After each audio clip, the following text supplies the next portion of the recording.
ओम श्री स्वामी समर्थ. तुम्हा सर्वांचं आपल्या यूट्यूब चॅनलवरती मी अगदी मनापासून स्वागत करते आणि आजच्या एका सुंदर व्हिडिओला सुरुवात करते. चॅनलवरती जर पहिल्यांदाच भेट देत असाल तर नक्कीच आपले चॅनल सबस्क्राईब करा आणि विषय आवडला तर नक्कीच आपले चॅनल लाईक देखील करा. आलेले अनुभव नक्कीच माझ्याशी शेअर देखील करा. तर आजपासून नवरात्र ही चालू होत आहे आणि नवरात्रीत म्हणजे रोज संध्याकाळी आता तुम्ही अखंड दिवा लावला असेल तर अतिशय उत्तम, घटस्थापना झाली असेल तर त्याहून चांगलं. मात्र जर तुम्ही घटस्थापना केलेली नसेल, अखंड दिवा लावलेला नसेल तरी देखील ही जी वस्तू आहे ती दिव्यामध्ये टाकायची आहे की ज्यामुळे घरातील सर्व दोष एका दिवसात नष्ट होतील आणि आई भगवतीची भरभरून कृपा आशीर्वाद हे तुम्हाला मिळायला सुरुवात होईल. तर नवरात्रीमध्ये काय होतं माहिती आहे का, वाईट शक्तींचा नाश होतो आणि चांगल्या शक्तींचा विजय होतो. हीच ही नवरात्र असते. नवरात्रीमध्ये आई आपली भगवती जी आहे, जी प्रत्येकाची कुलस्वामिनी ही वेगवेगळी जरी असली तरी प्रत्येकाच्या घरी ही भेट द्यायला येत असते. त्यासाठीच आपल्याला घर हे स्वच्छ करायचं असतं. आणि दिवा म्हणजे एक ज्ञानाचं प्रतीक आहे. दिवा हे आपल्या जे काही आपण तंत्र मंत्र किंवा जो काही आपण पूजापाठ करत असतो त्याचा साक्षीदार हा दिवा असतो. कोणत्याही शुभ काम करत असताना आपल्याला दिवा प्रज्वलित करून घेणं हे गरजेचं असतं, कारण दिव्याशिवाय आपली जी पूजा आहे ती अपूर्ण मानली जाते. यासाठीच आपल्या शास्त्रांमध्ये दिव्याला अतिशय मानाचं स्थान हे दिलेलं आहे. आणि हा जो दिवा आहे तो सगळ्यात जास्त आपण पितळेचा वापरलेला चांगला असतो. पितळेचा दिवा हा सोन्याचा दिवा लावल्यावर जेवढं पुण्य भेटतं ना तेवढंच आपल्याला पितळेचा दिवा लावल्यानंतर पुण्य हे भेटत असतं.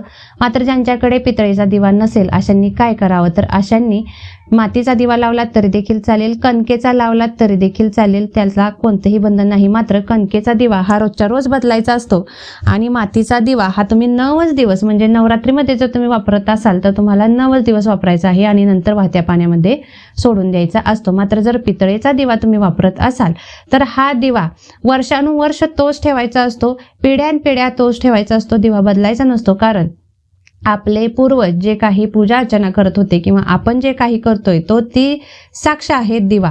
आणि दिवा हा आपल्यापर्यंत दैवी शक्ती खेचून आणण्याचं काम करत असतो. सकारात्मकता आपल्या घरामध्ये पसरवण्याचं काम हे दिवा करत असतो. तर बघा, तुमच्या आयुष्यामध्ये जर धनाची कमतरता असेल तर तुम्हाला या दिव्याची जी ज्योत आहे की नाही ती उत्तर दिशेला करायची आहे. जर घरामध्ये पैसा यावा, धन यावं, आलेली लक्ष्मी टिकून राहावी अशी जर इच्छा असेल तर तुम्हाला याची जी ज्योत आहे, याची जी वात आहे दिव्याची ती उत्तर दिशेला करायची आहे.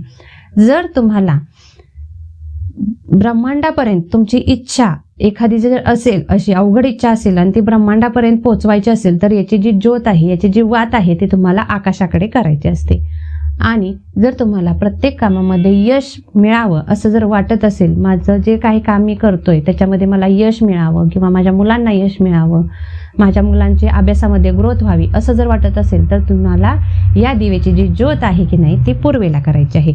आता दिवा तर मी सांगितलं कुठला घ्यायचा. नंतर दिव्याला आसन देण्यासाठी एकतर तांदूळ घ्या, अक्षदा घ्यायच्या इथे, अखंड अक्षदा ज्या तुटक्या फुटक्या नसाव्या, किंवा मग तुम्ही गहू घ्यायचे आहेत. याच्यावरती हा दिवा ठेवायचा. लांब वात बनवायची आहे. लांब वात तुम्ही कापसाची बनवू शकता किंवा मग जो मौली रक्षासूत्र येतं ते रक्षासूत्र सुद्धा तुम्ही याच्यामध्ये घालू शकता. आता दिवा जर तुम्ही तेलाचा लावणार असाल की नाही तर तुमच्या उजव्या साईडला लावायचा आहे आणि जर तुपाचा लावणार असाल तर तुमच्या डाव्या साईडला लावायचा आहे.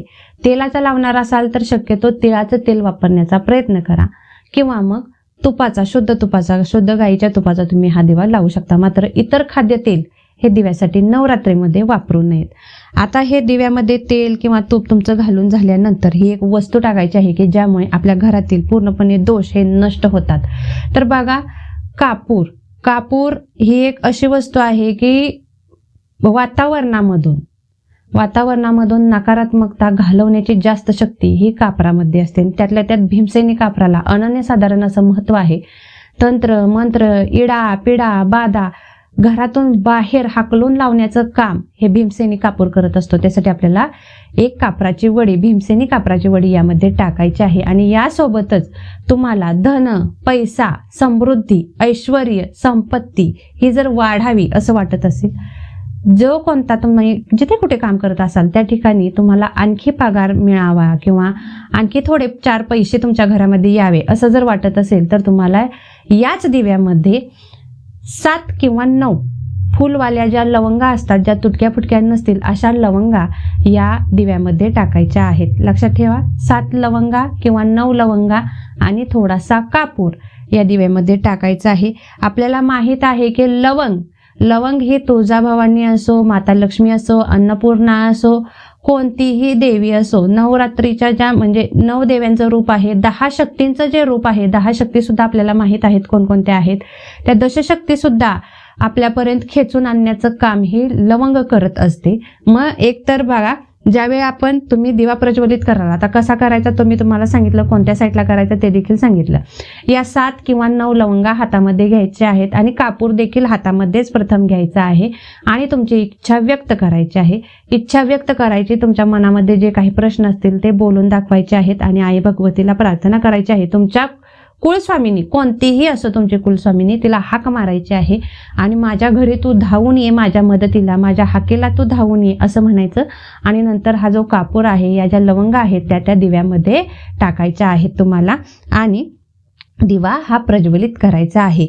ओम भद्रकाली कपालिनी दुर्गा शिवा धात्री नमोस्तुते हा जो मंत्र आहे की नाही, तो मंत्र तुम्हाला म्हणायचा आहे हा दिवा प्रज्वलित करत असताना, किंवा शुभं करोति कल्याणम हे देखील तुम्ही म्हणू शकता.